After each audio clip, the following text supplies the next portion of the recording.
And 3, 2, 1, here we go.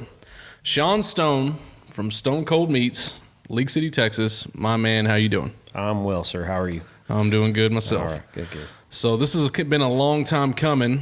First of all, I have to thank you for opening up a butcher shop in League City on our side of town, so close to my house. I've been telling my wife for years since I've been down here how well a butcher shop would do, and I wish we had a butcher shop and all this and that.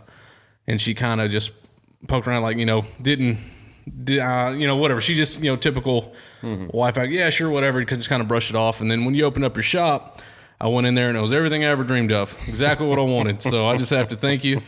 It's been awesome watching y'all grow and succeed, and I'm glad the community's kind of supported y'all, and it's been real awesome to watch. Well, we appreciate y'all, and we were looking, and we had several locations that we had considered. League City, just time and time again, was right in our face. It seemed like it was just meant to be, because we looked at numerous locations. I mean, we almost got up into the 2 dozens, and in 2 dozen area, right? Then once we got about 27, we started homing down. We got it down to about 4 or 5, and it's just funny that 3 of those, the final 4, were all League City. In League City, wow. And, it just came back every single time, And not that we tried looking anywhere else, because our hearts are League City, Friendswood. It just worked out that way. Yeah.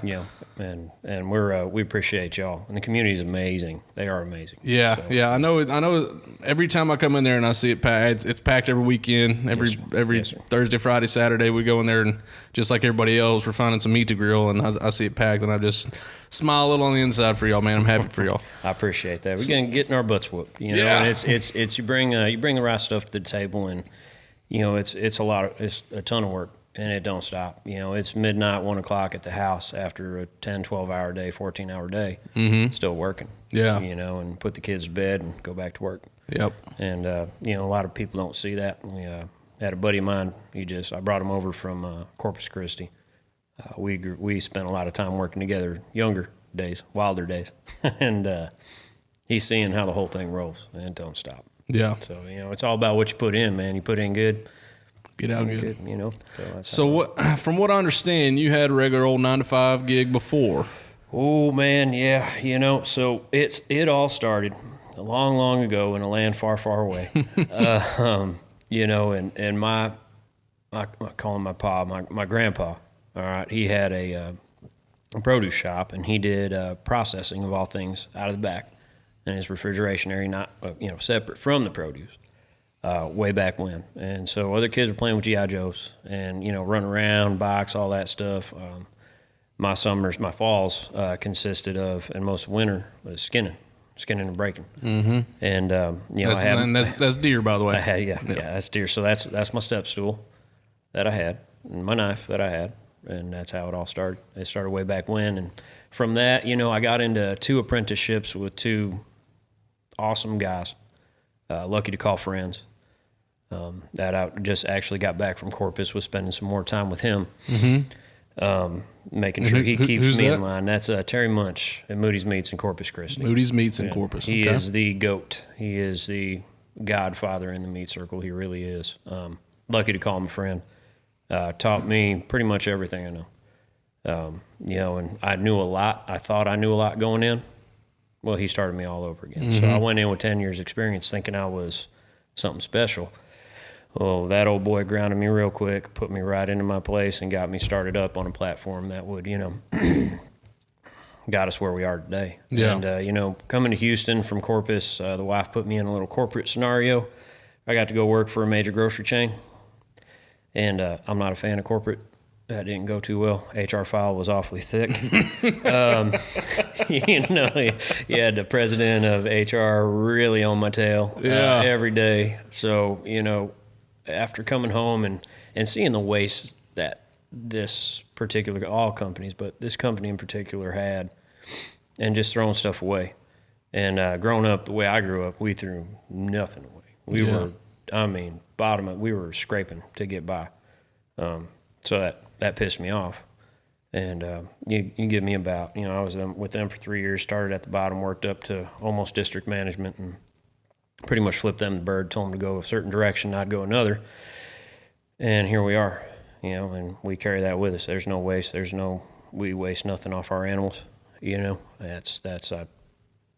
grew up about as poor as it gets. Always remember your roots. I don't ever forget that. So we keep everything, we use everything, utilize everything. What we can't, we donate and make it something special for everybody else. So awesome, man. Awesome. Great story. So another part of your shop that I really appreciated when I was early going in, right? I was first couple of weeks y'all opened up. I knew I went in there and poked my head in and kind of see what it was all about, right? Mm-hmm. And met you, talked with you. I remember talking to you. Yep. Oh, and we were, you were talking about how you were waiting on your cases. Mm-hmm. And these cases, you were waiting for American-made cases. Oh, yeah. And you could have opened up 2 months earlier if you'd have bought something else. But 6 months earlier. Yeah. That's really something special there. So why is it so important that you got those American-made cases? Well, that all comes back to the roots too. And, my dad and granddad, they both served. I did not. They were military through and through. We've several Marines in the family, and, Semper Fi, by the way. Not on my part, on their part, because I got that butt whooped into me when I was a young kid. And a few Army. My father being Army, grandfather, both artillery. Both served a whole heck of a lot. My father gave his whole life. So, they were about as stubborn as it gets. That's where I get it from. Could have opened 6 months earlier, but we'd drive 15, 20 miles just to go get a damn wrench that was made in the USA when we could have stopped anywhere and got something made in China, made in Japan, made in Taiwan.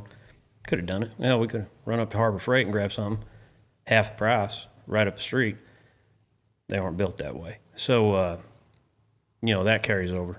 Yeah. So the cases, and that was interesting. Yeah, I didn't know, but I wasn't going to waver on it. And we tapped into everything we had just to wait for those cases. Because, the building was up, the lights were on, we were paying rent. We had to go 6 months to get them, but, everything in that shop is made in the USA. Yeah. That ain't going to change. Yeah. And that goes back to, way I was raised.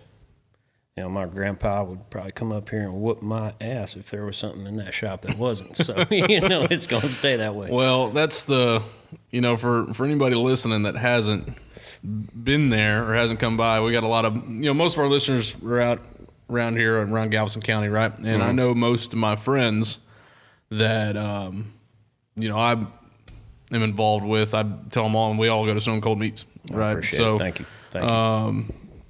But if you haven't, that kind of mindset, that attitude is why you're on this podcast today, right? That's what makes you guys special. That's why we as a community kind of back you guys up, is that mindset. That's something that integrity that not every small business has. Some people are out just to make a dollar. Some people step on toes, step over people, do whatever, just to get ahead, right? So somebody doing it right and somebody taking the time and sacrificing themselves for their principles is something to stand behind. Well, and I appreciate that, but it's the least you can do, to support the U.S. when we're supported by, those boys go to it every day. Yeah. I saw it growing up. So, it's the least we can do is just support American made. And there's not a lot of that these days. So one, it's hard to find. Two, we do it all over again. I'd wait 12 months next time. It's okay. So we're primarily, from when I'm in there, y'all get y'all's meat from 44 Farms, Snake River. Who else is? We've kind of steered. We're still doing some Snake River. Yeah. Now, seasonal things, it's all the fun stuff they don't tell you about as a meat market or as an owner of a meat market, the meat industry, and the highs and lows, the peaks and valleys, all that stuff. Snake River, certain times of the year, man, that's a go. It is nonstop. Other times you can't sell it, Excuse me. So we're... And Snake River specifically, that's where you're getting your Wagyu and what other type of cuts? Now, here's the thing. So what we've done, we've kind of taken a turn on that. What we've gotten into now is we still have Snake River, all right, in 44, Cameron, Texas. We're keeping it local. But the big thing we've gone with is more local Texas ranches. So, these guys, and this, again, is American dream, right? So these guys are pouring their everything into their ranches. And right now it's a tough business, and it has been, always has been tough. Yeah. But from an economic standpoint, these guys are struggling. And the industry is real tough this time of year, prior to Labor Day, post 4th of July. It's real tough all year. So what we're trying to do, particularly with Texas beef, is give them a platform to sell their product on. So, as where Snake River at the start, we had some of their items, a few. We had some briskets and this, that, and the other. We kind of looked around and I just got back from Corpus. I like to go out. I like to see these ranches. I like to see these guys and meet them, shake their hand, meet their kids, their wife, all that stuff. And, we shoot the breeze, have some beers, and go over stuff. And, why would I start looking anywhere else in the States when some of the best damn beef is right here in Absolutely. Texas, Absolutely. And so we really started with that. And, out of Texas, you've got Rosewood, you've got, Rosewood, Frontier, RC Ranch, all these guys, local guys, doing it right, helping the communities that they're in and giving just as much as they get, and find themselves struggling. Well, that's, where we try and come in and say, hey, man, come on, let's get this going. You get us your product, we'll put you out there. Nobody knows about you. They're going to know about you. Yeah. By the time I'm done with you, they're going to know all about you. And that's where we really started, finding those ranches, pushing their product, helping them out. And, we've accumulated a hell of a Stone Cold family right now with those guys. Our Christmas party's going to be epic, by the way. You should stop out to that one. That's going to be a wild one. But, yeah, so we're keeping it as local as we possibly can, and local is Texas. Yeah. And further south you get, the harder it is for ranches, but Houston area it's top notch. And these people they had no idea that there's all these ranches out there. I mean, Rosewood's some of the best stuff. RC and Rosewood, get out, man. That's the best stuff I've ever eaten. I've eaten a lot of beef. Yeah. But these guys are doing it right. So when you're getting your cuts from these farms, are they already cut? Or are they sending you a slab of beef and y'all are going at it a little bit of both? We've done a lot of box beef, and thank you for asking that, because I just got back from Corpus at Moody's Meats, and he breaks carcass like nobody's business, and that's what I started doing there. Was breaking that carcass down. For them to help out these ranches, we're looking to have our rail system installed. It ain't going to be easy. It ain't going to be cheap. It's damn sure going to be U.S. made, of course, as we discussed. So it's, that takes time. Primarily right now we're box beef. We're looking to get a lot more of the carcass rolling. We've already brought in several animals, carcass. The only unfortunate thing is the staff that I have, and my guys are amazing.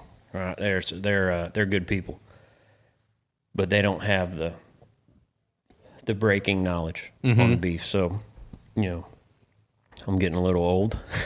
It's not as easy as it used to be, but we're going to be breaking down a lot more carcass here in the next year or two, starting probably next month, maybe the month following, depending how things go. But we're box beef. We're bringing in some carcass here and there, some hindquarters to help them out, because that eases their burden, because they got to pay to have it processed, boxed, and pushed out. And plus, it's just cool to break down carcass. People love to see that stuff. Yeah, that's so the reason why I ask her, so when I go in there and I buy steaks or whatever from you guys, a lot of times they're packaged and they have stickers of the ranch on there. And every time I buy something, it's something different. I'll go on and I'll start following them on social media. So the social media, for all its wrongs, the good is, right? I've been on there following 44 Farms and Snake River and Rosewood and all them guys like you're talking about.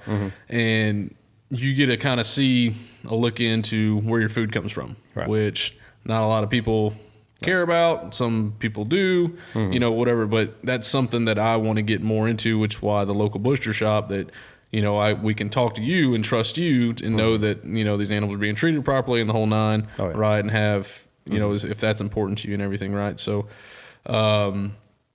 it's been, like for myself, I'm kind of a meat nerd in that sense that I like to know where they come from. I'm with you on that. Yeah. I'm with you on that. I gotten more into butchering.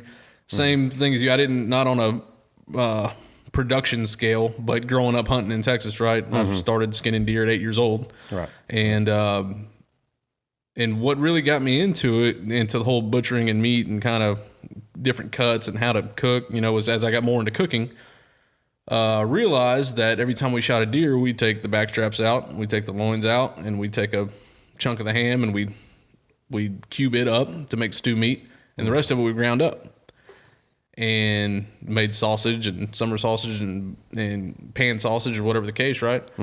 And there's a show on, it comes on Outdoor Channel, but I saw it on Netflix, called Meat Eater. I don't know if you ever. I'm familiar. Yeah, I'm familiar. Steve Ranella. He's a Yep. whatever, Anthony Bourdain of the hunting world, right? Yeah, there you go. Yep. That's the best way I know how to describe him. So his shows show butchering animals, and his shows show how to cook and how to break down and how to process and freeze and wrap and preserve your animals. So when you shoot it, it doesn't, 3 months later in the freezer, it's not ruined because you screwed it up, right? So as I watched that and got more into it, then I started doing separate cuts of meat and started making steaks out of it and doing a whole lot more with my deer than I was ever doing, my whole life.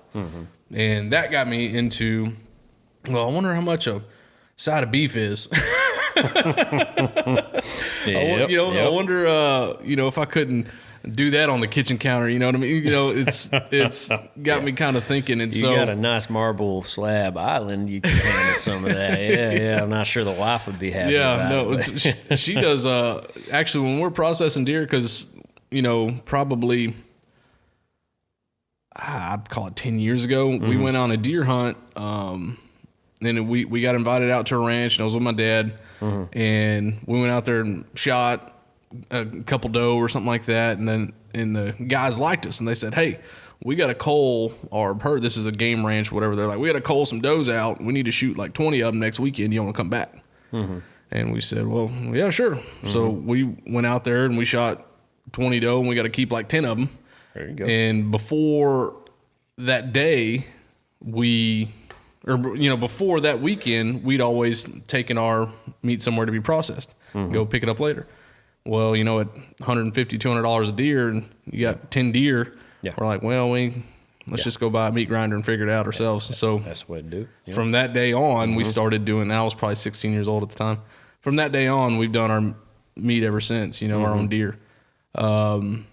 But when it comes down, since I've been with my wife and the kids, and we go to her dad's place up near Amarillo to go hunt, and we process all the deer here in the kitchen, and she does all the mixing. She's the seasoning person, she's that attention to detail that I'm just knives flying and meat going all over the place, and she kind of rallies all the troops in. So it's a family ordeal whenever we get going like that. That's how it should be, you know, and that's the type of atmosphere that we get going at Stone Cold. And I mean, so we try tons of recipes in terms of sausage. We do a whole bunch of fun stuff, and the big thing is we're sampling ourselves. The guy who's mixing, you mix it, you try it, right? And you know all your ingredients, all your measurements, but every animal's different. 1, 2. Every jug of seasoning is different. So, I mean, you might have quarter teaspoon of this, tablespoon of this, that, and the other, but everything changes up every single time. So there's really no set recipe to it, and that's that attention to detail and just sampling, making sure, quality control. Everything's going out the way it should.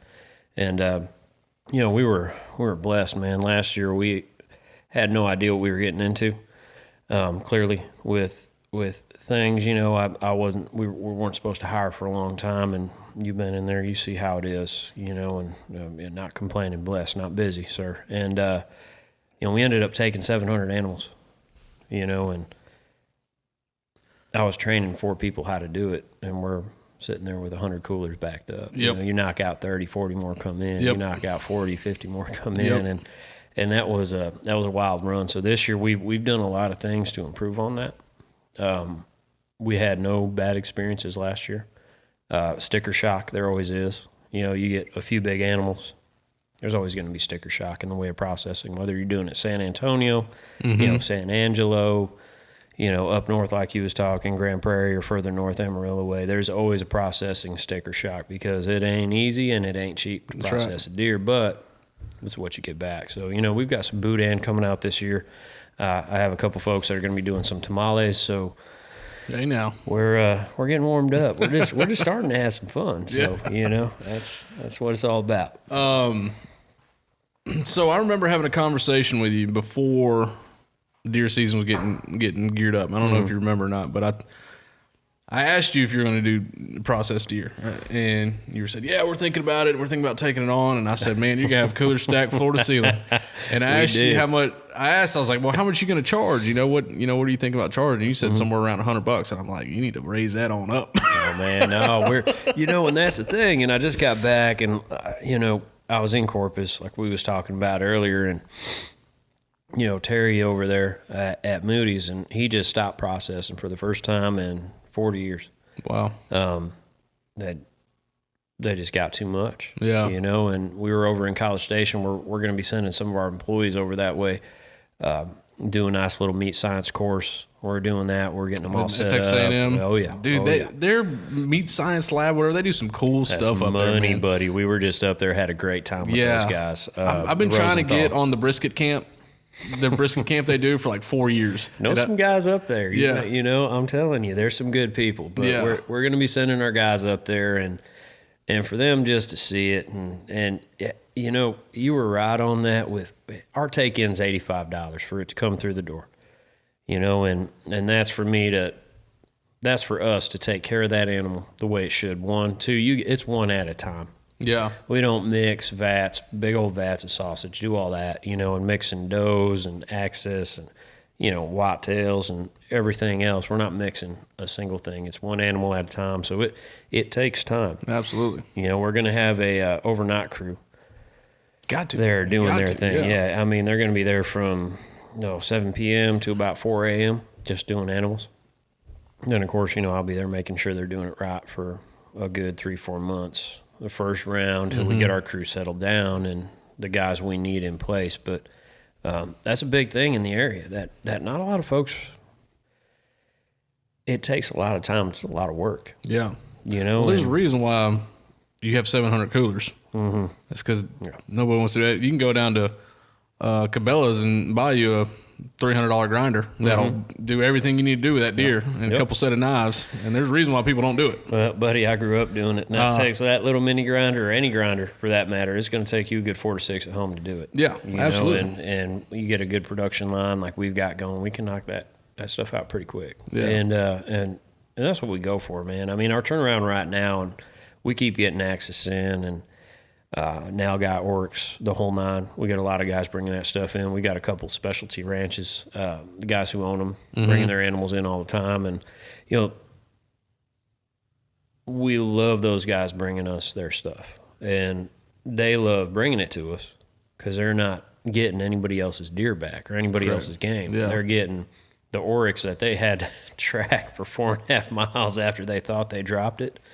They're getting that back. Yeah. And that's just one of the stories, and there's many more out there. But, Well, there's a lot of, so that's the kind of horror stories of Texas hunting, right? Is for those of y'all who kind of don't understand the significance of getting back your own deer, there's a lot of processing places where you take your deer, and they got a big cooler in the back room, and they take your ice chest and they dump it out into another full body carcasses, right? And they make sausage and they grind everything up, and your deer's lost in the mix, right? If you bring a whitetail, then you're getting back 3 different whitetail, or maybe one of yours, or maybe somebody else's. Like it's hard to say. So knowing that you're getting back your own deer, and you're as much as you guys are stand up and honorable as the way you are, everybody believes that, right? So,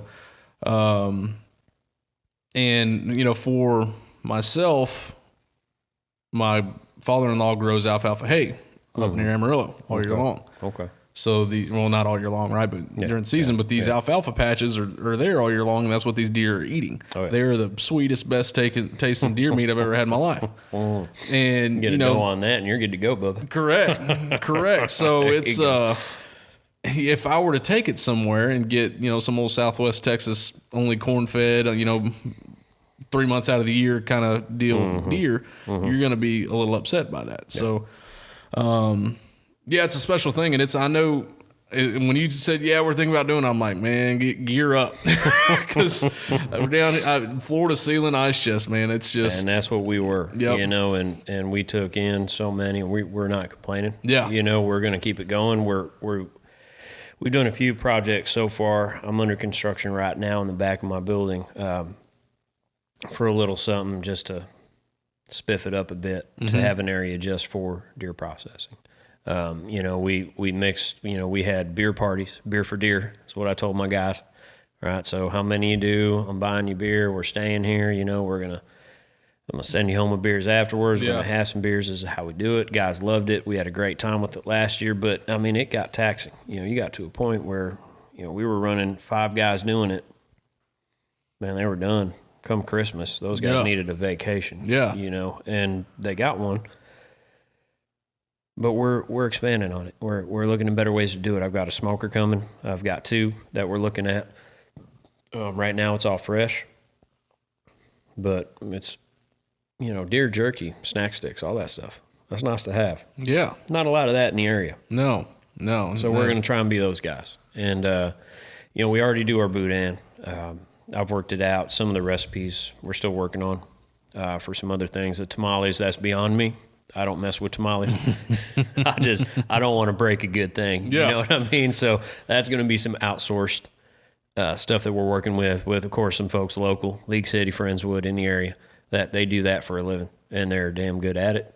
So we're just going to let them do their thing. You know, it might be a little bit more expensive, but you get local.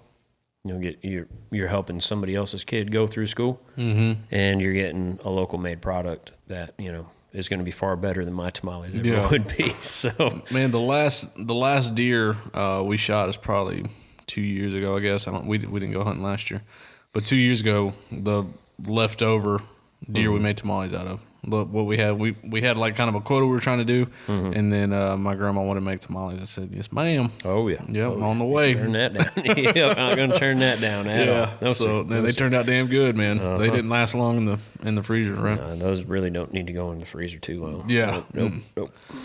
So I know y'all do something kind of different than a lot of other places, right? Whereas you get you let certain customers, or I don't know how they do it, but if somebody comes up with the pinwheel or the armadillo eggs or whatever, you give them the customer gets to name it, right? If they come up with the the design of the kind of little snack, I guess. Yeah, and that's our customer appreciation in a variety of ways, man. You know, we got a lot of products in our case right now that are named after customers, employees, you know, et cetera. Guys that come up with something, gals that come up with something, they brought it to our attention. I mean, we've got a new meatloaf coming out right now that's going to be somebody's meatloaf, their recipe, their grandma's recipe. Wow. And it's lights out. And I'm excited for that one. That's going to be out there.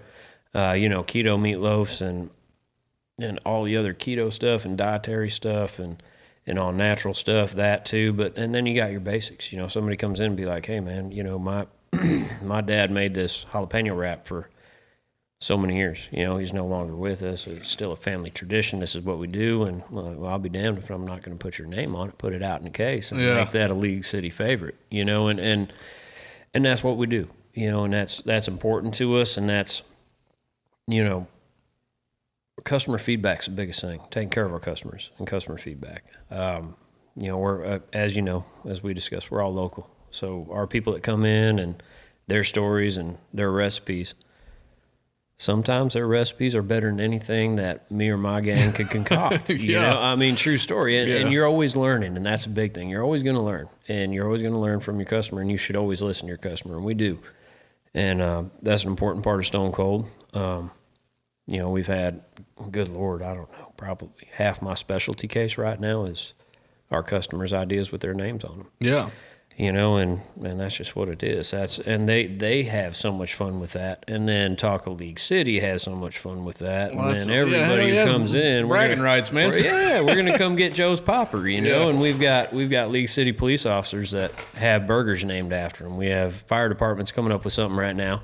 They're not leaking any information at this point, but they're coming up with something to to do it up, and try and rival the police department. So we've got a nice little friendly rivalry going on. Yeah. And then EMTs, they're trying to come out with their thing. So we're keeping it all going. Yeah, that's a lot of fun, man. Yeah, it's a good time. That's what it's all about. It's having fun and taking care of the community. That's a big thing that we're doing, is Stone Cold Appreciation Day. We're first responders, and this day and age, it's getting tough out there. Has been tough, always has been, even more so lately. Well, we're not backing down from any of that. So we're going to, fire departments, police departments, getting all the EMTs, everybody involved. 911 dispatchers goes overlooked all the time. Those guys go through a lot, just as much as the folks that are, we mentioned earlier, and we're cooking on the spot and feeding them all. We've done Webster, we've done, HPD. We're done some Clear Lake. We're doing a few other folks. It's kind of like a raffle system. We got all the PDs, all the fire departments in a bundle. We spin it, pull out one. Hey, we call them. We're showing up in 10 days. We're going to feed all y'all. Come on, bring the family, bring everybody. Make sure everybody shows up. We're cooking all day. We're going to feed you everything. Brisket burgers, 44 dogs, 44 this, that, and the other. Really take care of them, because the appreciation, it's important to show, and again, that's being part of the community. And so September 11th coming up, we got some big things going on. League City, they do their drill field out there. They climb the stairs, just like what was climbed on 9/11 by the firefighters. RIP, God bless. And we're going out there, and we're not messing around, man. I've got some good old boys from the area. They're bringing their trailer pits. We're throwing down on briskets, on pork butts, on ribs, on everything. We're going to probably cook a good 300-400 pounds of product. And I told everybody, you better bring your family. If not, you better bring some coolers to take this stuff home with, because we feeding all y'all, and we're doing it up right. So we've got a good calling coming out there. Those guys, we're lucky to have them, call them our friends, and in terms of those guys. So it's giving back to the community, man. And that's what we're based on. And then, of course, September 11th, we're going to the police department and might cook a few other burgers that the police department came up with and feed those guys. There you go. Their recipe. Yeah, man, that's a lot of fun. When did y'all start that? I feel like it was like May-ish, or did y'all start doing that before? I think we've been going on about 3 months now. Yeah, so it was about May. About May. We had it in the plans. Mm-hmm. We had it in the books prior to that, where we were going to start doing this, and we just got so busy, got so crazy. I mean, we were talking April, and I tried doing something in April. Stuff fell through. My pit went down. It was in the shop for a long time, way too long, and we just went out and got her fixed up, chunked her on a trailer. So are you the master chef and all this? Oh my goodness! I wish I was a master chef. Yeah. No, I do the cooking. Yeah, I do all the cooking. And the last 3 times we've done it, I'm almost passed out from the heat. Oh, and that's fine. It's all good, because it's Santa Maria style pit, man. You put 80 pounds of charcoal in that bad boy, you're 110 degrees outside. You're feeling it. You know what I mean? I seen it. Just open flame, freaking come and get it, son. That's right. Yep. But yeah, so we're doing that up, man. We do brisket burgers. I think the last 3 departments we've been at, we had all fire, EMT, everybody show up, and I think we cooked in excess of 250 pounds of brisket burgers. Wow, it's our staple. I think we did 250 on each, and that was just showing up like, hey man, we got everything y'all need. Take some home. Yeah, and I think we left HPD last time, and they were in the middle of shift change. It was chaos. They had big calls going out. They were all over the place. So I cooked an extra, 70 or 80 patties for night shift. And just said, hey man, you know what? Here's everything you need. And we pre-made all the burgers, no lettuce, tomato on it, so don't get soggy, all that stuff. Toasted the buns, left it there, like, hey, there you go. So we're looking forward to League City being a party when we go over there. We had our parking lot party. Those boys showed up. The boys and girls showed up, and they really support us. We really support them, so it's a great working relationship. Absolutely, keeping that going, and of course we get our veterans tied in there. We're working on the VFW cook-offs and a couple other things coming up. I've got plans in Danbury to do a little something for first responder cook-off in the greater Houston area coming up. The wife and I, she's the brains. I just follow her lead, I guess you could say, most times. But we've got some stuff coming up. Yeah, it's going to be real cool to stay tuned on. Yeah, man, it's been fun to watch. Like I said, social media is kind of, like I said, how I kind of keep up with everybody, right? Yes, sir. And all that stuff, and seeing you guys cook, and I'm watching y'all roll up the fire department bay doors and that big old pig coming in there. So yeah, it's been cool to watch. Yeah. Everywhere I went this past spring, county fairs, cook-offs, yes, sir. Everywhere I went, there were Stone Cold Meat banners hanging all over the place. Yes, sir. Yep. So how did that come about? As far as, are the teams just coming into y'all saying, "Hey, do y'all want to sponsor a team?" Or it's bringing in the products that we were, and so I'll be totally honest with you at first. Then go ahead. Well, I was going to say, yours is the only shop I've been to around here I even know of where to get a Wagyu brisket from. Yes, sir. And if you're competition cooking and you want to compete, it's going to be hard to compete if you don't have Wagyu brisket. Right. Wagyu is all the rage right now. Yep. It's back and forth right now between Prime and Wagyu. And this time of the year, Prime drops off. Prime starts looking more like Choice and lesser than Choice. And Wagyu kind of holds its own all year round. It's that consistent product and the flavor and the richness and all that. And the boys that are really taking that and running with it. I mean, hats off to them. They cook like I could never cook. I'll tell you that much. I'm mediocre at best on an offset. But how that all started was bringing in the right product. So, I was kind of picky about briskets coming in the door. I was picky about, we don't want anything grocery store. And grocery stores in their own right, yeah, you can get something super cheap. You can. And you're going to sift through Lord knows how many briskets before you find something that's okay, that works. And at times you'll win. A lot of guys do, and that's all good and great. But some of the bigger names in cook-off competition right now are not even setting foot in a grocery store. Correct. And they're grabbing the stuff directly from their vendors or their ranches, like RC and a few others that we mentioned earlier. And that's where it all started. So it's the specialty artisan products that you put on the table. And, I had no idea just by ordering certain Wagyu, certain ribs, certain size birds, that it would come full swing. And I'm telling you, Galveston, Alvin, it got wild, and I mean, we were selling boxes of briskets and ribs, and these boys, they've been winning. They've been winning a lot, and we're keeping that going, and it's just eye on the quality, eye on the Wagyu, and the consistency of the briskets. Consistency being the flat to point, the level, everything, the size, marbling, of course, all that good stuff. You're getting very technical right now. Yeah, which is good. I'm loving it. I get lost sometimes. No, it's good. Trust me. Yeah. So, but some of that just went over a lot of people's head. If you're not into barbecue, if you're not into whatever, the leveling of point to your moist part of the brisket, right, is lost on a lot of folks. Well, yeah, like I said, so I went to the Alvin Music Festival, right, where all of them guys are cooking off.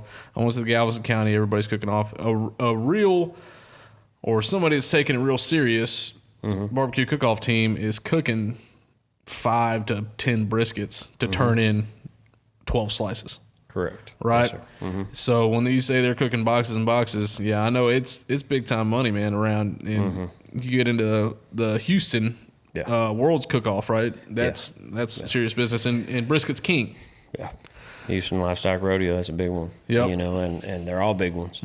These guys, they do it, and that's their payday. That's their payroll. That's what they make in a year, and they're doing it for a living, and it shows. Yeah, those boys bought me some briskets, and whew. Yeah, it's makes me not want to put another one on the pit again for a little while, to be honest. Well, I have the opposite effect. I'm like, I want mine to look and taste like that. Yeah, and I'm not anywhere close to them guys. Like you said, they got a decade in just smoking briskets. Yeah, I mean, come on, they got me beat by I don't even know how far, but that I'm gonna supply them with everything we can. We do a lot of sponsoring. We're pretty well tapped this year.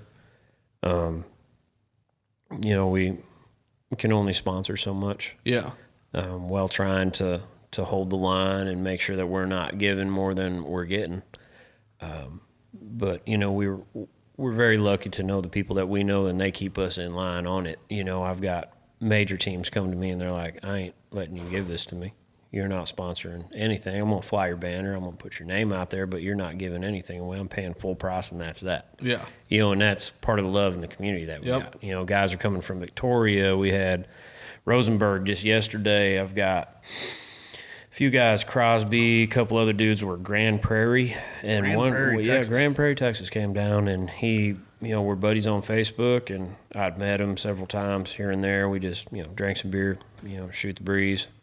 And he drives down here from Grand Prairie, and he's winning all over. He's up in Kansas City. A couple of these guys really doing it upright. Yeah. They won't let you. They'd probably punch me in the face if I tried giving them a brisket. But Well, it's Texas. We take our barbecue serious, right? Mm-hmm. Yes. Yeah.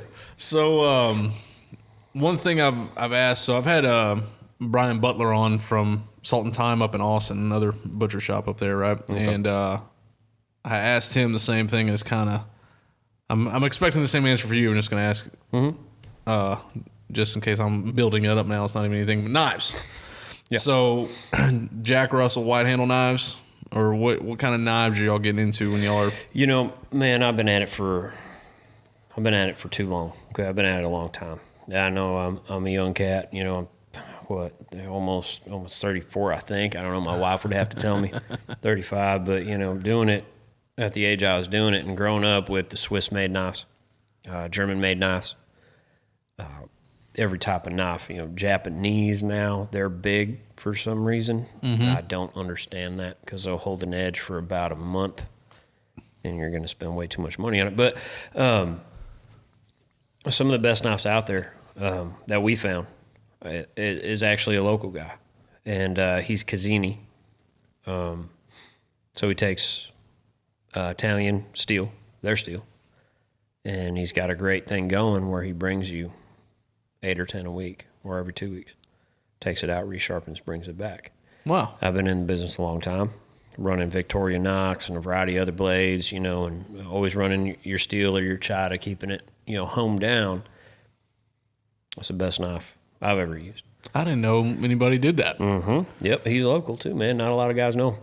Come on. Yep, and he'll do it for cook teams. So we kind of put him on a pedestal lately, on a platform to actually increase his business. He's been roughing it for about 5 years.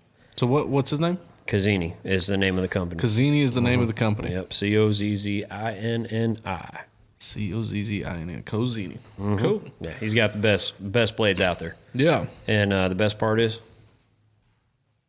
you don't got to sharpen it. Yeah, you don't have to put it to stone. Now, I grew up on the 3-stone, sharpening, hand sharpening, no rotary sharpeners, anything like that. If you can't sharpen it with your own 2 hands, you ain't worth a damn, was actually the saying. But, with that and the volume that we do and everything, and the quality of the steel that he brings in, and every type of knife, from cleavers to, your cheese knives, to your trimming knives, to your slicing knives, to your brisket trimming and slicing knives. He's got it all. Yeah. And he's just a local guy. He ain't too far out of town. He's right up between Pasadena and League City. That's crazy. Before you even touch Beltway, he's up there. Got a nice little brick and mortar. He does it up right. I'm going to have to look into that guy. I got you. I'll send him your way. I'm telling you. Yeah. So I've done a podcast with a fella named Steve Pastilnik. He owns Houston Edgeworks. Okay. He's up in kind of midtown, I guess, of Houston. He's a forensic pathologist. Okay. By trade. So, dude, the doctor.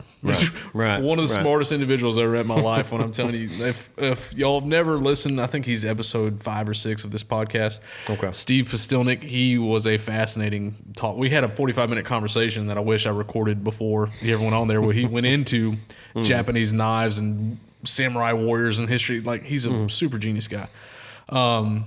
But he got into blades and making his own knives and all that stuff for pathology. He got tired of the same thing. We all get tired of sharpening our knives, right? Right. So he started doing, all his research and putting all his brain power behind coming up with knives, and now he's got big into the barbecue world for making 14-inch, brisket knives to slice brisket with, and all these different kind of stuff. And he told a story about there was a Spanish ham. They were making pigs butcheries of some sort, but they were dry aging ham prosciutto and all that kind of stuff. And it was a traditional Spain butchery shop, and guy came in, was having like carpal tunnel in his hands from trying to hold this knife a certain way or doing whatever. And so he created this guy knife to make his work easier. And anyways, a whole different thing. And the guy, whoever was running the shop, said he couldn't use it, had to be done this traditional blade, this traditional way. Everything's going to be, how we do it in Spain kind of thing. So anyways, he was a very fascinating listen, but he has some fantastic knives. He's also a great follow on all the social medias and stuff like that. I know Andrew Zimmern, the guy from what's it called, Bizarre Foods, whatever the chef, kind of famous guy, buys a lot of his knives, and a lot of the Chris Shepard, the Houston, one of the top chefs in Houston, and a lot of the top guys buy a lot of his knives as well. And I got same reason why I'm interested in, talking to butchers and different shops and this and that. Is the same reason why I'm into knives, cleaning animals, right? Right. And he actually made a blade that's about, I don't know, call it 12 inches long, 10, 12 inches long. With a handle or without? The handle was 8 inches, and the blade was actually like that 3 inches or 4 inches. And it was a scalpel, essentially, right? Yeah. And he says, he gave me one, right? And he said, he goes, use this thing next time you're skinning a deer and let me know kind of how you do. And that thing, you can go all over all the place. It's pretty cool, man.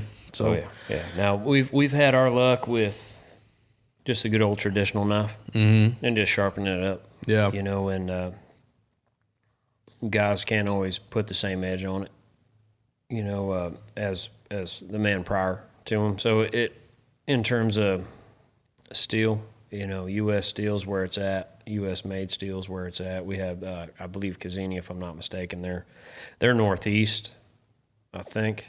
He gets his steel from Pennsylvania. Pittsburgh, same thing with Pastilnik. He gets his stuff Pennsylvania, brings it down, forges, does all the stuff here. Or I don't even know what they call that one, but he's got some high quality stuff. But I'm going to look into that guy that you talked about. Yeah, I'm going to look into your guy as well. There you go. We'll swap knife guys. There you go.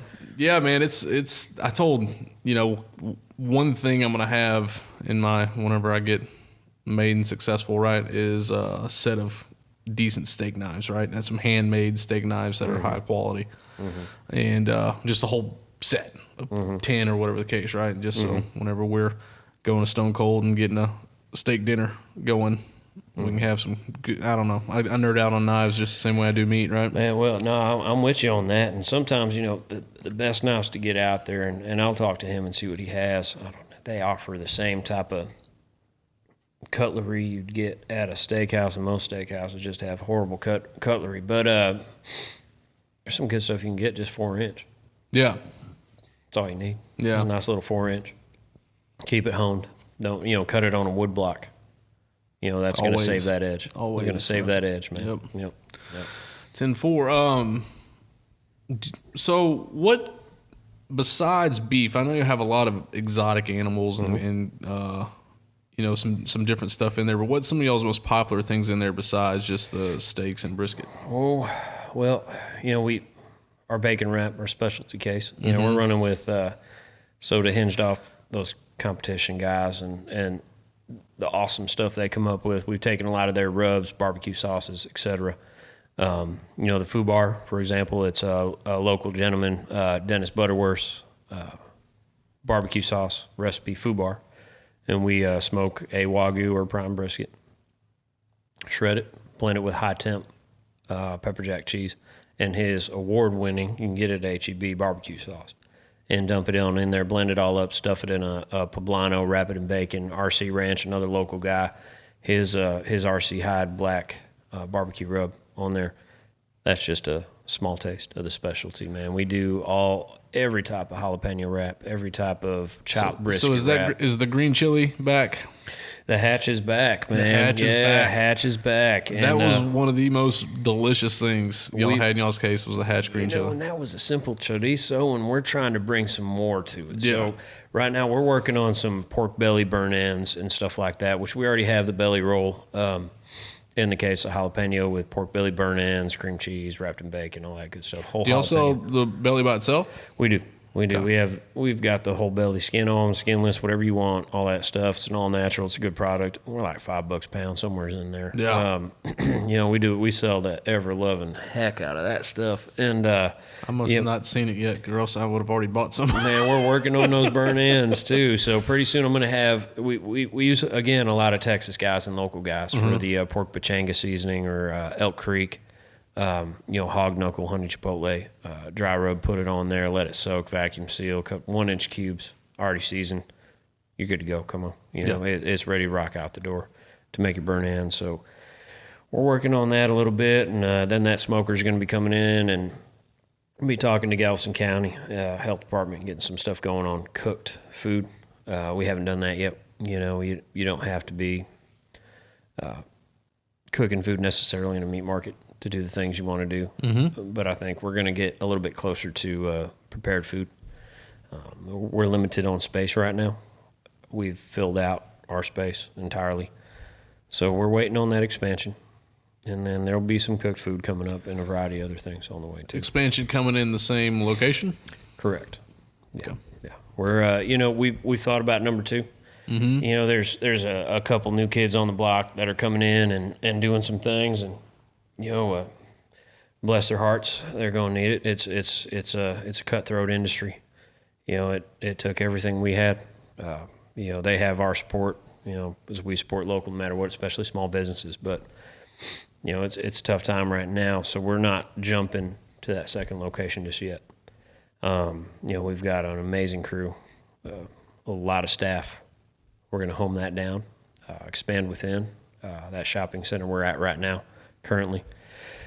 As soon as someone moves, we're on it. Yeah. 3 guys, a few cases of beer, a couple sawzalls.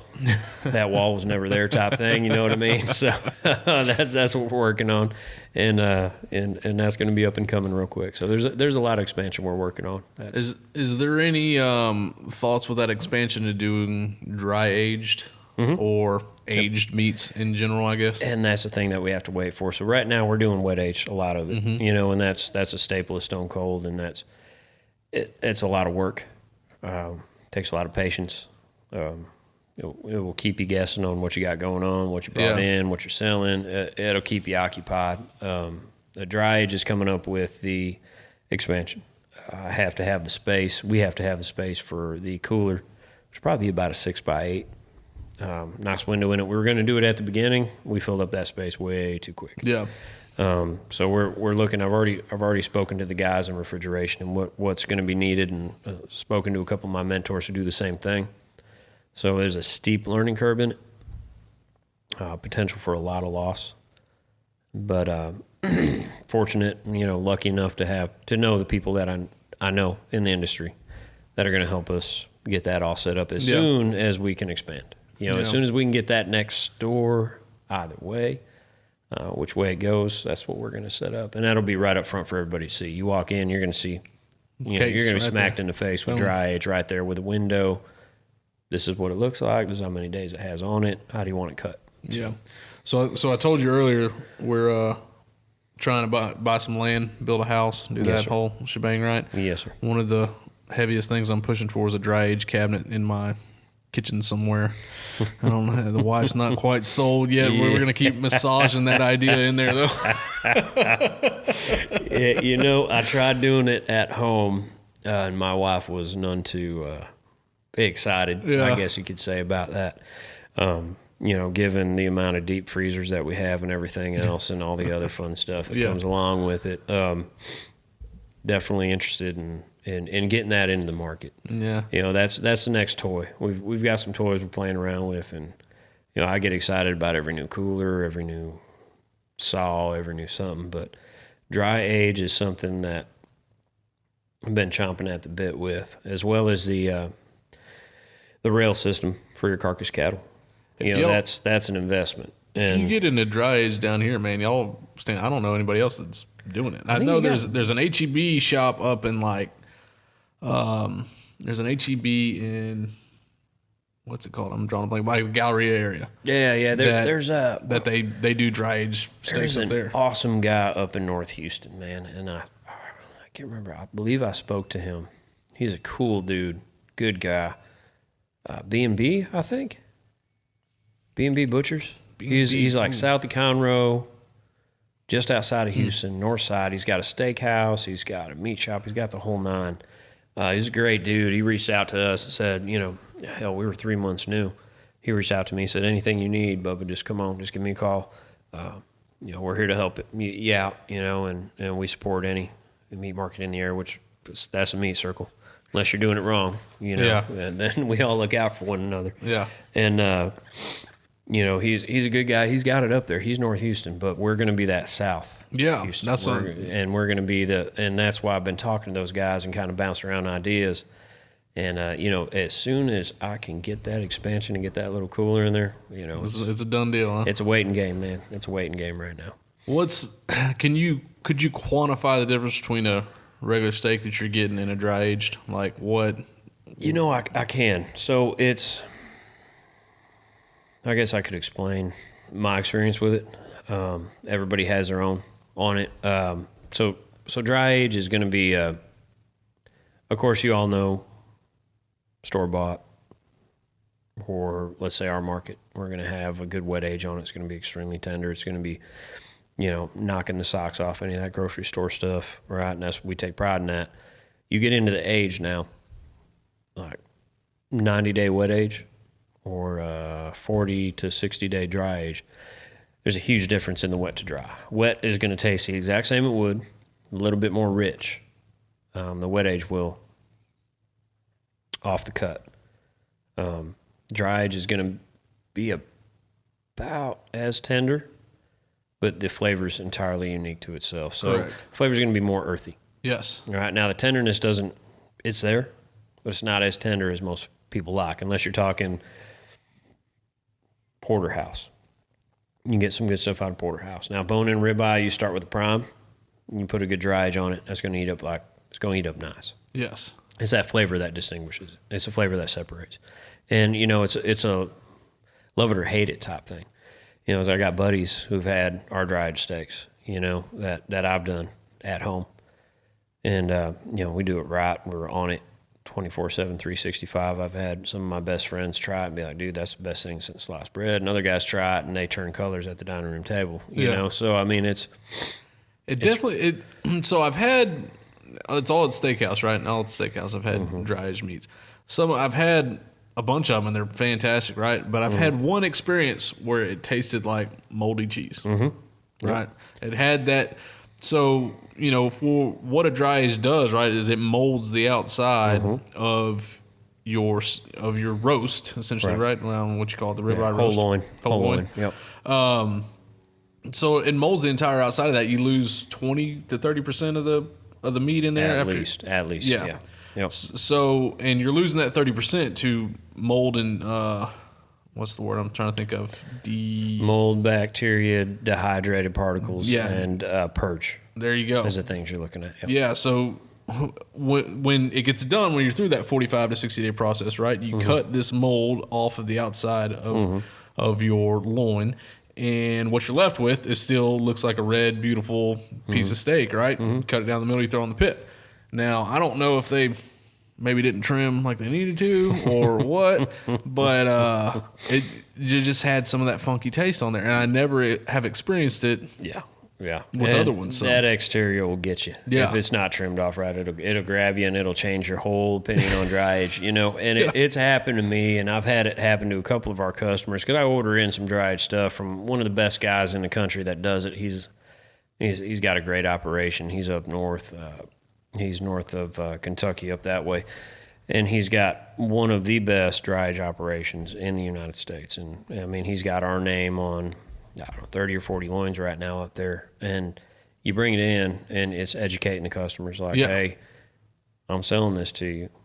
I'm selling this product to you with everything on there. It's very important you trim that off when you get home. If you do not, you're not going to like the steak. You're not going to like it. You're not going to like anything about it. It's going to smell funny. 1, 2, it's not going to taste good. No, Right. at So all. I mean, and that's where folks lose it, because all that fat has to come off. Yes. You know, almost every bit of that fat has to come off. You're cooking straight meat and bone if it's a bone-in product, with most dry aged is.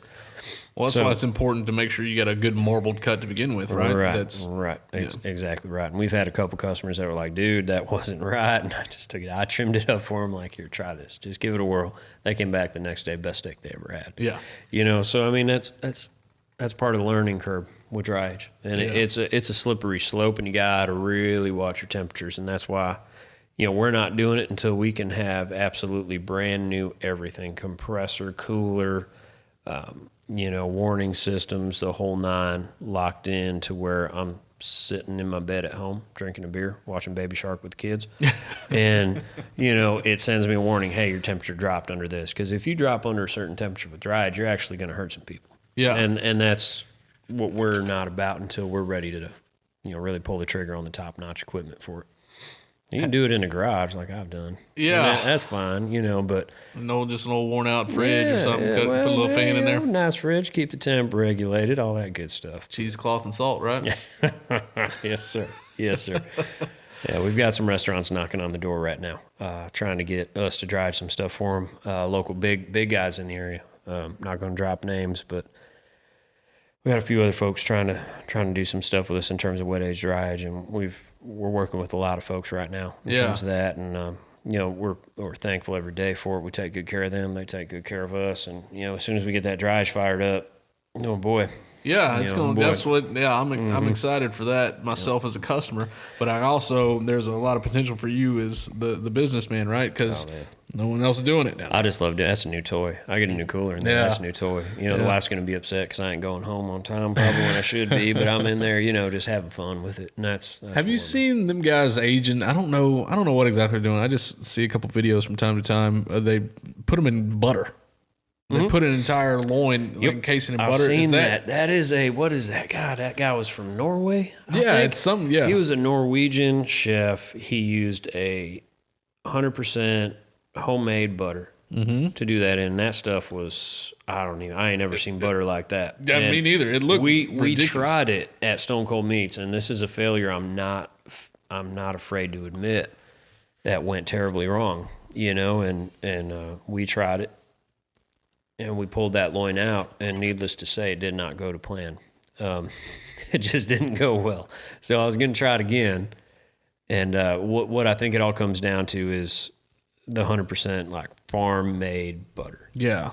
I mean, straight, thick, as good as it gets. Not the crap you get. Churn it in all a over. bucket butter. Exactly, dude. Like, you know, grandma just made it in the backyard type thing. You know what I mean? And I think that's what he was doing. I reached out to a couple guys that I know in Austria that do some cook-offs here in the States and Australia, and they bounced around some ideas, and we've talked about it. I mean, I put about $600 worth of ribeye loin and about $200 worth of butter. And it did not work. So Ended up with $0 worth of crap. Yeah, I ended up, spending even more money on the garbage bags to wrap it up and chunk it in the dumpster. So didn't tell the wife about that one. But, you know, hey, that's all right. You know, there's trial and error. Live and learn, right? Exactly. Yeah, exactly. it's all But part we're of on it. the heels of that one. I got some boys over there. They're going to work on some stuff with us. But that was something, when I saw it happening, that caught my eye. Yeah, me too. You know, and I Yeah. grabbed like 2 of my favorite prime ribeye loins, and I was like, this is what we're doing. We're doing it. Everybody at the shop, they were all laughing at me like, bro, your wife's going to slap you in the face and da-da-da-da-da. And, you know, I should have listened to them. But Do you have a Next lot time. of guys coming in there buying those ribeye roasts from you whole? Oh, yeah. To do age, to go home and do all that? I've got, right now, we've got 5 orders coming in just next week for their prime ribeyes, dry age. They come in. It's funny because we don't charge them to cut it up when it's done. You know, you bought it with us. You come on, I'm going to cut it up. I'm going to package however you want it. Yeah. You know, because that's our stuff. That's you doing it. You know, we take care of our guys. So guys and gals. So, they come in and do that all the time, and these guys they're lining it up. And, there's a lot of dudes do it at home, just like their deer processing. I had a gentleman that was from Jackie's Brick House. Used to come in all the time. I think he's sitting on about 6 ribeye loins. He bought a whole case. Excuse me. He's doing them all up right now. And he even went as far as to try and buy himself a saw for the garage. I just had to explain to him that you're running on 3-phase now. I know that, you ain't worried about putting that type of electricity in, but, I don't think your neighbors would appreciate it. You're pulling from their electricity trying to do that stuff. You might want to reconsider, man. I'll cut it up for free. Come on. And, so a lot of guys taking it on themselves right now to do it up. And, that's how I started. I saw it done, 10 years ago probably. 10 or 12 years ago, I saw guys starting to do it. And, that was me personally. And I got to watch it from the start, and I got to see the failures. I got to see the successes. I got to taste both the failures and the successes. Yeah. And there's a lot of high quality stuff comes out of that dry age. But wet age is still it's one nobody really knows about. Well, wet age is a lot of what you're gonna get from these steakhouses, right? You go to a high end steakhouse, and that's the thing. Now a lot of folks are finicky about wet age because you're starting to lose money. It's just like dry age, but you're in a cryovac bag, and you're letting it sit on a shelf, and as that loin sits there, it's going to start to tenderize, and a whole bunch of variables come into play on it, and you've got a whole science behind it, right? Yeah. So, you're going to start to break down a lot of the muscles, and a lot of big words start happening. All right. So, and I know them, but I'm not, I'm not. some we're not gonna A&M go- meat science class words. Exactly. We just had a good long discussion up there at the Rosenthal about this, and wet age is it's that sleeping giant, man, and it's the money, it's the good stuff. You can take dry age all you want every day. The wet age, you're going to have less waste, you're going to get more tender, and you're not going to have any risk for any flavor, any bacteria, anything like that. Yeah. And the best part is that if there is a risk, far in advance. You cut open that package, right away. If it's just a smell, right? If it's golden or if it's chunk it away. Yeah. Right. And that's the risk that's associated, but at the same time, your tenderness is always going to be the same. Yeah. You don't have to trim off all the good stuff, man. You don't take off all that fat. You don't do all that because that's just gonna make it all better. And that's where we really hit it off with that. And I take it a little bit further. Some guys, they'll go 40 days wet age. Grocery stores won't at all wet age. They won't do it. It's because they're grocery stores, I guess. I don't know their reasoning behind it, but I do cuts know into profit. Exactly. That's why. And what it does is it restricts the public as to the quality they're getting, more or less. You take something, you put 60 days on a bone-in prime grade ribeye in the vacuum seal, just set it up on yourself, put a date on it. Good Lord, man. Yeah. You're going to knock the socks off anybody who buys that thing. And that's what it's all about. And maintaining that price point is even better. Yeah. Because, of course, I could go in there and I could charge $40 a pound for it and say, hey, it's 90 days wet age. Well, then that's the right thing to do. Right? Yeah. Because I paid something for it. I want everybody to have that. I grew up eating that stuff. It's money. It's pay dirt. It's the best of the best.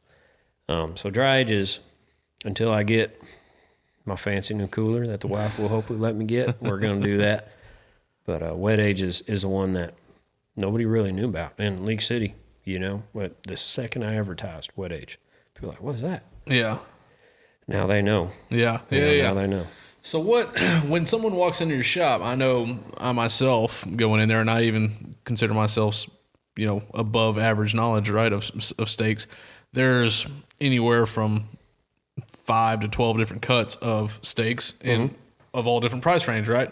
So, for the average guy going in there, is it just what do we need to look for as far as why the price ranges are different? Well, I know I can just look at a steak and I can see some marbling, I can see some of this or some of that, and I say, all right, I want that one, that one, that one. Right. And but as far as the price points go, it's not always clear as to why this one's $22 a pound and this one's $13.99 a pound. Right. And that comes down to the grading system, and two, the ranch it comes from.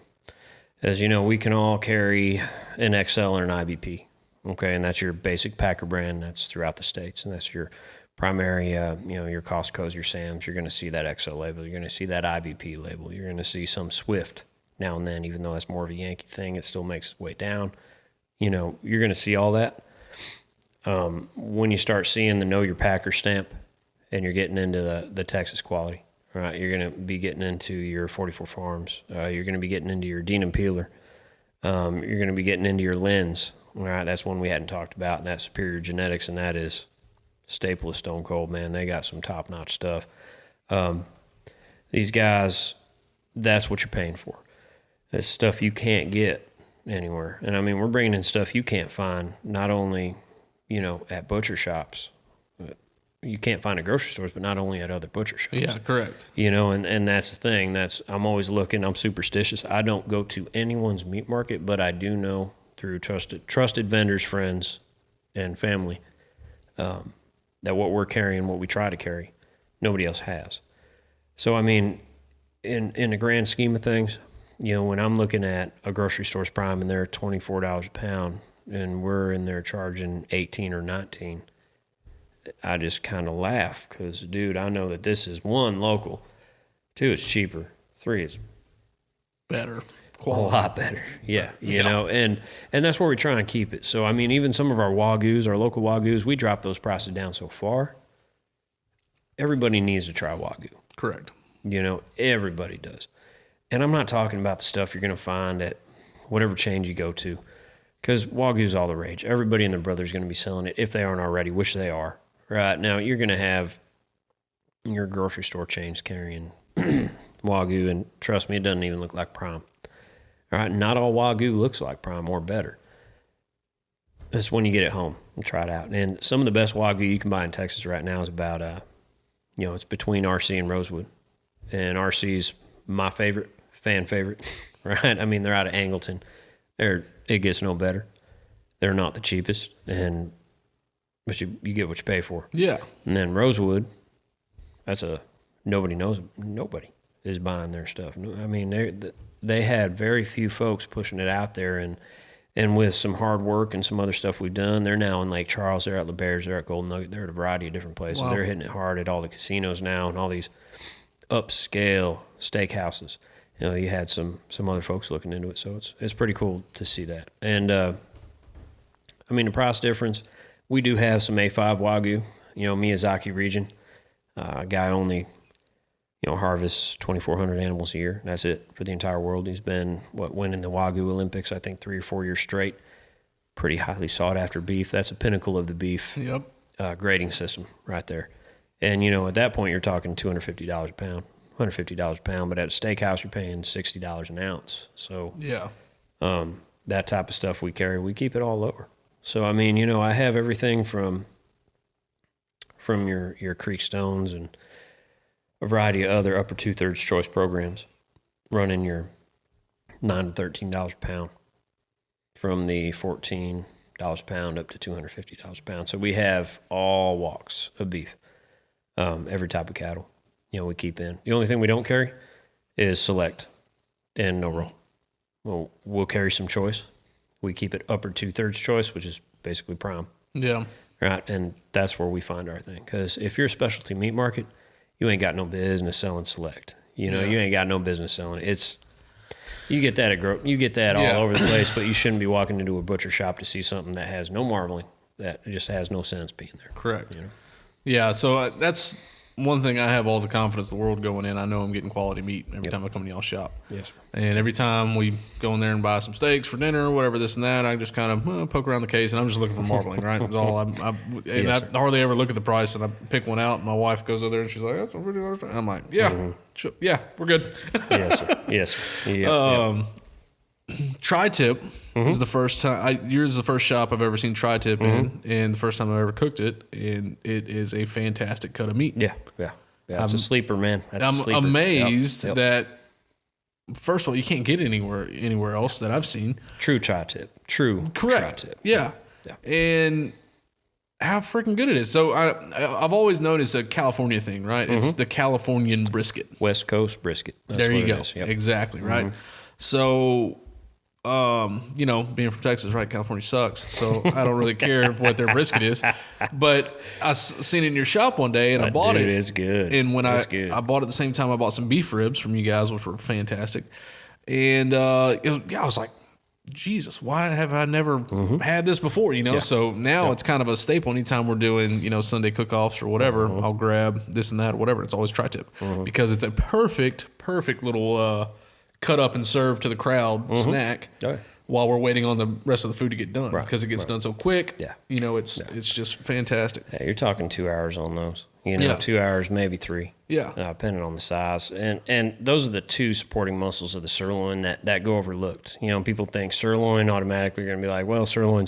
It's dry, it's tough, it's this, that, it's the other. No matter, you get Wagyu sirloin, it's still sirloin. The tri-tip and culotte, a.k.a. picanha, are two muscles support the top side / bottom of your top butt or sirloin that are money. Yeah. I mean, they're money. And, you know, the stamp that is the West Coast brisket on it can be unfortunate. You know, we had tri-tip growing up quite a bit. And, man, you know, you put 2 hours of smoke on it, and you're ready to go. Dude, fantastic You're ready to go. medium rare freaking. Yeah, you put a little jacquard on it, your hand jacquard Yeah. from HEB, Walmart, whatever, and just put those needles through it. And that thing is, you know, my kids, about as picky as they can be, they tear up tri-tip and culotte. You know, brisket, of course. And then burn ends, we just got them on. But everything else, they're about as picky as it gets. So.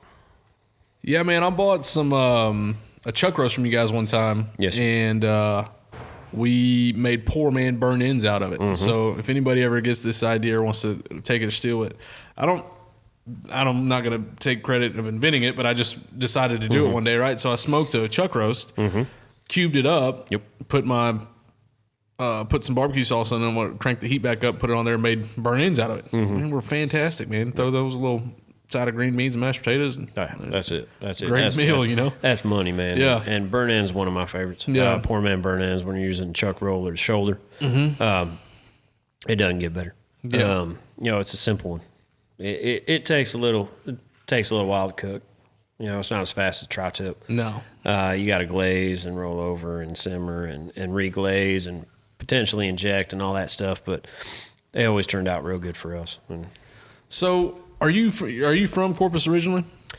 no, sir, I'm not. I was actually born in Rockford, Illinois, Okay. long ago.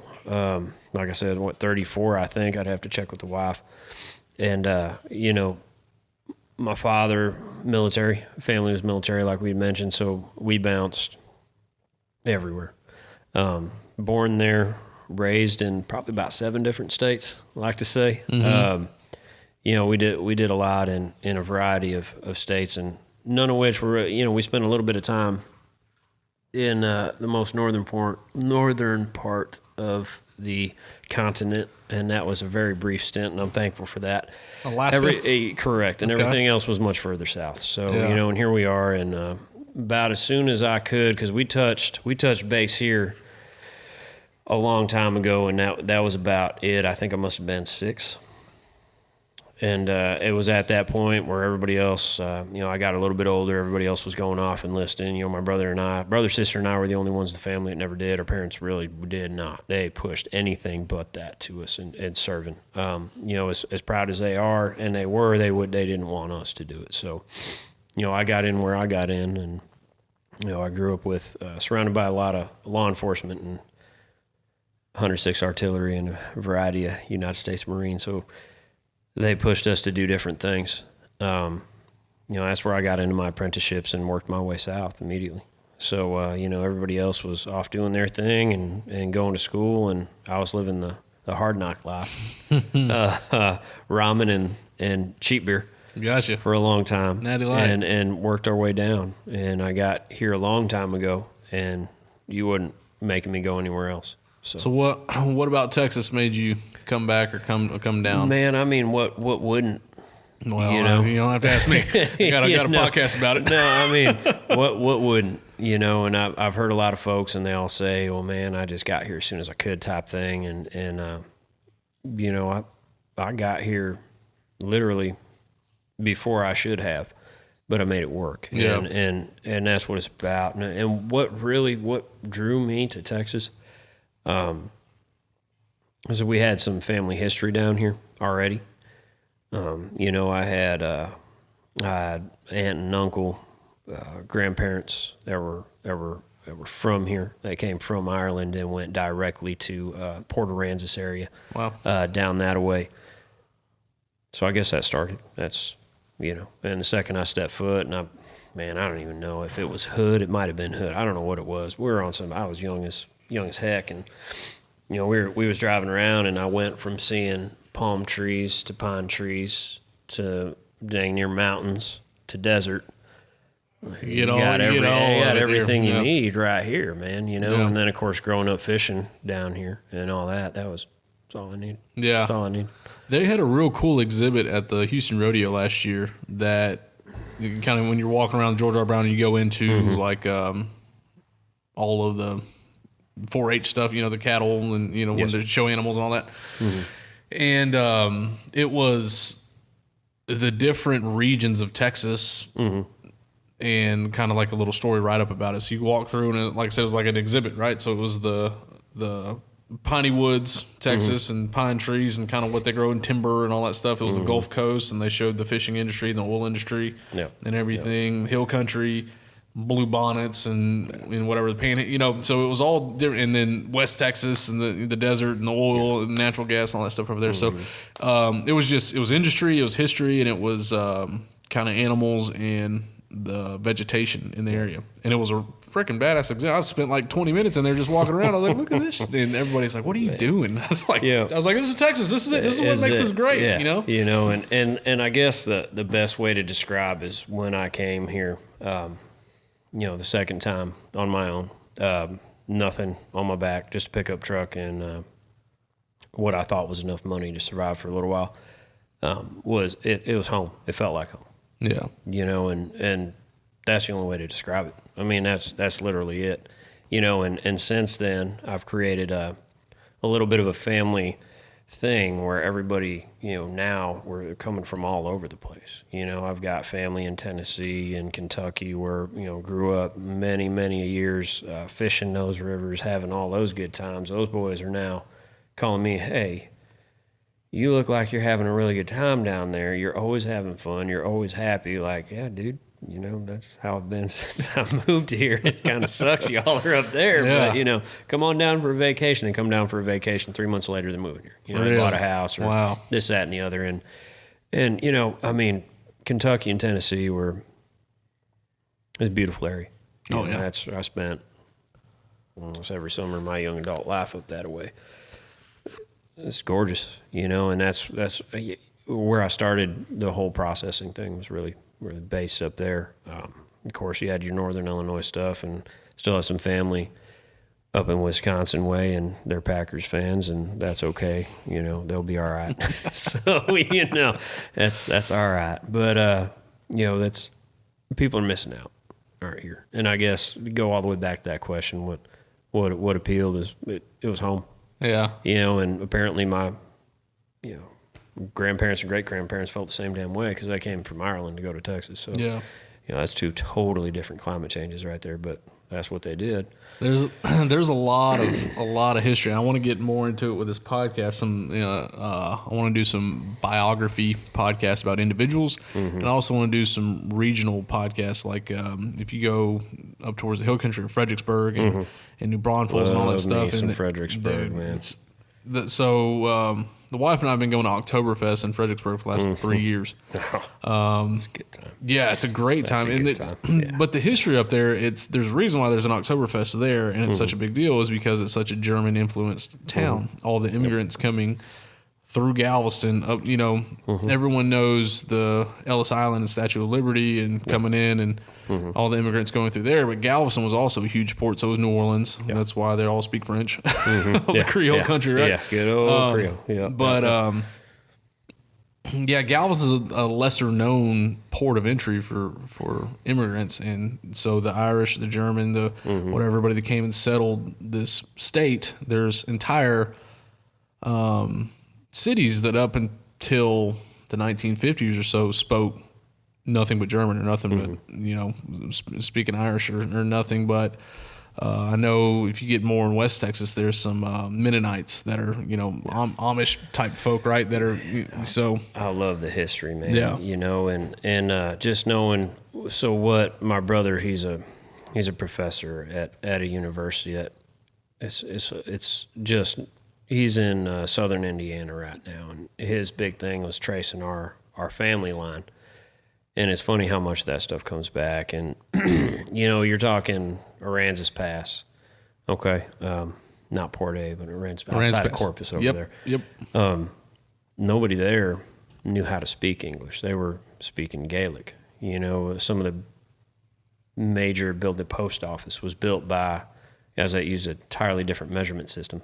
To measure everything out with the masonry and everything, right? And it was those boys that came in Aransas Pass was predominantly Irish, whether it been Protestant, Catholic, didn't matter. Those boys made it here. They were happy. They were etching out their living. And Port A had the same thing. And then you're talking Shiner. You were just talking about the German influence. And, I love reading about that stuff. Yeah. And, I mean, that's what makes, America, man. Yes. As you come over here and you adhere and you respect the law, the rules, and you etch out a living for your family. And not to get off topic from the meat market, but that's the cool stuff, And the history of Texas is it's far more interesting than almost all the other history out there. I've said this a couple times, but the fact that we're the only state that teaches our state's history, that we have Texas history classes to our kids growing up, it's just because all the rest of the states suck. I'm telling you, man. I'm telling you. Life is it's far more interesting. Yeah. And far better. No, it's fantastic. I travel a bit, and I got to go up and see family, and I got to go to, we got to go to Arkansas, we got to go, Kentucky, we go to Southern Illinois, we go to Indiana, we do, out east, thankfully not out west, and it's a hurry my butt up to get back home. Yeah. Every single time. Yeah. But Corpus Christi is an underrated town, man. That's my city. I love that city. I love Corpus Christi. I grew up in some Corpus right there, and that's the stomping ground. And I was a wild young man. Yep. Very, very small pickup truck with a very large set of tires and a lift kit on it, having way too much fun out there on Padre. Yep. Met my then girlfriend, now wife, in Corpus. She was born in Corpus, and she we had some good times out there. And Corpus is blowing up right now. Yeah. They've got about 4 or 5 more refineries on the way. They got a bunch of good things coming in. They're putting that big old right there is Portland and Port Aransas. Harbor Bridge coming in there, and a big steel mill. They're that big. It's the old air base, right? I think it's already up and running. The Portland steel mill. Sure. Yeah, it's been up, and Portland's in a little bit of upheaval about it. Some of them are, but that brought a lot of work, and there's even more coming. We were just there, and for the 4 days that I was there, giving my shoulder a break, the wife forced me to go take a break and see some family out in Corpus and see our mentors, good people out there, and see some bright blue water and relax, do some fishing, drink some beer. That stuff's on a rise. It's climbing big time right now. And when I was there, Corpus, it was Corpus. It still felt small town-ish, right? Yeah. It was a big town, but it still felt small town-ish. But you're running like 350 on it, 350,000, but you feel like you're in a 40. Correct. And everybody knows everybody. And, that's my heart over there is Corpus. I love me some Houston, right? To lower the blood pressure, I generally take a drive down to Corpus and breathe a little bit. Houston's a great city, but it's you can't. I don't. In my opinion, you can't love a great city like a big city. You're talking as many millions of people as it is, right? There's parts of the city you love, right? There's people you love in the city. There's events and there's activities and there's things to do. But loving the city itself, nobody loves the traffic.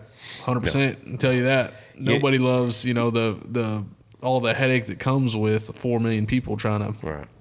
Right. And you got 17 million greater population in the Exactly. Houston area. So my favorite part about Houston is it's Houston. It's separate from everything. Yeah. There is no Dallas influence. There's definitely no Austin influence. There's definitely none of that influence, right? Yeah. And it is a go. Like, we don't take no shit. We are hard workers, and we go until we don't, until we go until we can. Top city, and you look at all these other cities, and it's good for them. Tourism's great for the economy, right? The thing that stands out to me the most about Houston, there's a lot of cool things to go and see, and in terms of history and all that, it's not based Around on tourism. It doesn't have to be. It's that son that broke away at a young age, like, I don't need your money, Dad. I'm doing this on my own, right? Like, this city is an economic juggernaut. We do it ourselves. We go it alone. We fuel over half the country with, no pun intended, fuel and a variety of other things, right? Yeah, so, I mean, just the economics of this city, just the mentality. I've never thought about that, but that's a great explanation. Yeah. I'm glad you said that. Everybody else needs tourism, not Houston. Yeah. You go downtown, it's not a tourist destination. Correct. No, that is business. That is business moguls. That is where the business gets done. Yeah. And Houston is driven off of business. It's a get it done city. You're right. Don't mess with me. I ain't here to lollygag. I'm here to work. Yep. I'm here to bust my butt, make some money, and get on with things. And that's, drew me to Houston. I might have fought the wife a little bit coming from that beach community down there in Corpus, but, I've been in love with, Texas as a whole, but particularly Houston and Corpus. Yeah. And that going back and forth on it. I spent a little over a year in Port Aransas working I was working in Ingleside. Okay. I was staying in Port Aransas, right? Yep. Working got some at family out there, yeah. Yeah, working at Gulf Marine, right? Okay. One of the big yards down there where we build oil platforms. Mm-hmm. And the most underrated thing, in my opinion, about Corpus is their Texas country music scene. So everyone, radio stations, why isn't that in Houston? Dude, I'm telling you. Dude, this is my biggest complaint. I didn't know that it wasn't a thing. Like, I thought nobody had Texas country music stations. So I went down there, and they had the Badlands country radio station. I don't remember what exactly it was, right? Was that the AM one? No, it was FM. That was FM? Now it's a jalapeno. I was just listening to this was probably 9 years ago or so. It was called Badlands Radio. I got you. And I listened to so much good music out there. And then every weekend, whoever was playing at Concrete Street Amphitheater or Brewster Street Ice House or whatever, they would have in on the Thursday before, and they would do the radio show. And they'd play a live acoustic show at the radio show and just do an interview and whatever, go back and forth. And they did Landry's on the Tee over there in Corpus, right? And so I'd go out on Thursday nights and go watch, Robert Earl Keen and Charlie Robinson and all these guys, Whiskey Myers, when they were just starting out, play freaking all night acoustic shows on the water in the most beautiful setting in the whole state, right? North Beach over there, you couldn't go wrong, man. And I'm like, what? And I was like, what are we missing? Like, why is this not back home? And that's it's been a big complaint. And everywhere I've been I lived in Austin for a while. I haven't lived in Dallas, but I also spent time up in Amarillo. And Amarillo's got a decent couple stations up there, but Corpus has, in my opinion, the best. Hands down, the best radio. Yeah.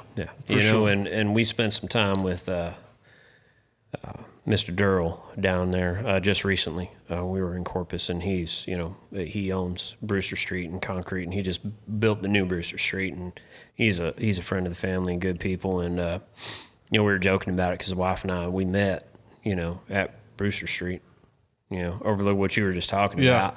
And, as all the concerts we go to down there. And, White Oak here in Houston has a... Yeah, they're starting to come around. They are. And they've got a lot of those boys coming down now. They're coming from all over. But there's something about Corpus, man. And that's what brought, that's what brings so much good stuff there. And not to mention all the other things they're doing, but man, their music scene is legit. Yeah. And I can't count how many shows I went to. You're going from all over, from Randy Rogers. I mean, I never went to see Pat Green. That's just me. Variety of those other boys. I mean, and you go out to Lukenbach, you can get some good shows out there, Yeah, but yeah. you're not going to see it on North Shore, Correct. overlooking coast and all Well, that stuff. Lukenbach, that's a different thing. That's a different setting, right? We saw Reckless Kelly at Lukenbach. Probably one one time. of my favorite places to go. Just because, I mean, like Corpus, you're talking about lowering the blood pressure. Yes. If you miss that left, you're going to be driving around for a little while trying to make it back to that left. All right, buddy, when you go out there. And no, man, Lukenbach's, it's top notch. Yeah. But yeah, they've really done some stuff with Brewster Street, Concrete, all those boys down there. They're putting together some great music scene. It's always going to be that way with Corpus. That's just who they are. Now downtown's really coming up. And, Houston's got it on the way too, man. So there's a lot of good stuff happening out on the other side of town. Between the Med Center and downtown, there's some good stuff coming up that, the wife and I, we've been out there several times and seen some folks, White Oaks. We got to see Whitey Morgan and a couple other guys out there, really rowdy folks having a good time. My kind of people. And, it's... Your boys from Kentucky are kind of taking over the scene right now. Tyler Childers. Yeah, that's and Simpson. He's kind of been Sturgill. at it for a while. Sturgill, yeah, he's good peeps. Chris He's Stapleton, he's my kind of folks. Yeah, Stapleton. He's been he's Stapleton. Yeah. I liked him back with the steel drivers a little bit better. Yeah. But Childers one of my favorites, and you got Isbell coming up too. Who can argue with that type of songwriting? But Kentucky's always they got some good stuff going on. Man, Tyler Childers is top notch in my book right now, and he just came out with that new album 2 weeks ago, 3 weeks ago, whatever. Yeah, it's been on repeat. Yeah, in my playlist. And the wife, she the first time she heard Childers, and of course I'm a big bluegrass fan through and through. And that's just how we were raised, is bluegrass through and through. If you ain't listening to bluegrass, you might as well not even consider yourself having this last name type thing. That's who we are, and it's nice to see it coming back right now instead of all that other Florida Georgia line stuff. Yeah, no need to bring that up. That just hurt some feelings, but yeah. All right, man. Well, we're an hour 36 in. Yes, sir. What do you think? You want to wrap it up? I don't think so. It's been good, man. It has been good. Been good. Been a lot of fun. I'm Yeah, glad we did this. Yeah, me too. Well, till we do it again. Absolutely. Yeah. Absolutely. Yeah. So anything you got coming up or want to tell the folks? We talked about September 11th. Labor Day's next weekend. So what do we got going? We got a huge thing coming up for Labor Day in terms of sales ad. The big thing's coming up with 9/11 for League City and the community, and all of our first responder days where we really give back. And that's what it's all about. And if you come out, you want to come out and just say, hey, thanks. Come on. Don't be shy. A lot of folks doing a lot of good things in the area. Friendswood, League City. We're knocking on the door, coming to your police departments and fire departments. In terms of products, we've got a lot of new things coming up too on our Facebook page. Don't be shy. Check us out. It's going to be a good time. So what is your Facebook, Instagram, social media? What's all that? We're Stone Cold Meats all the way through. .com, Stone Cold Meats Facebook, Stone Cold Meats Instagram, all the way through. Yep. And then we're going to be having our expansion that we're working on. So stay tuned on that. Pinching stuff, putting stuff aside, trying to make that work. Perfect. And then there'll be even more Stone Cold Meats to go around. So Perfect. Thank you so much for having me, sir. Hey, man, thank you for doing this. It's been a lot of fun, really. Thank you. If you're in Galveston County, if you're in Houston area, come on down, League City, Texas, off 518 Main Street. Stone Cold Meats. They have the best quality steaks, meats, foods, cheeses, breads. They can do everything in there. Good quality guys. You just heard. He's really happy for y'all's success, man, and all the best.